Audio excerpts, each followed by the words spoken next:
Hello everyone, আসসালামু আলাইকুম। ভিডিওর শুরুতেই আপনারা দেখেই বুঝতে পারছেন আমি কোথায় গিয়েছিলাম।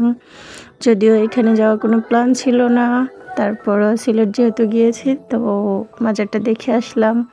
ঢুকতেই মাজারের ডান পাশে ছিল হচ্ছে কবুতর। আর এত মানুষ, আমরা যেহেতু অনেক সকালে গেছি তাই ভিড় কম ছিল। 6টার দিকেই গেছি, ভোর 6টাতে ছিল কবুতর। কবুতরগুলো অনেক সুন্দর ছিল, ঝাঁকে ঝাঁকে কবুতর উড়ে যায়, দেখে ভালোই লাগলো। কবুতর এখানে কিছু ক্লিপ নিলাম। হুজুরদের সাথে সাথে আমরাও যাচ্ছিলাম, ওনারা নাকি সামনে মাছ দেখতে যাবে, তাই আমিও গেলাম, মাছ দেখলাম। মাছ থেকে আকাশের ভিউটা ভালো ছিল, গাছপালা, তাই আমি ওইগুলোই আগে নেওয়ার চেষ্টা করলাম। তারপর হচ্ছে এই তো সেই কাঙ্ক্ষিত মাছ। তারপর আমরা সেখানে কিছু ছবি নিলাম, দেন শেষ।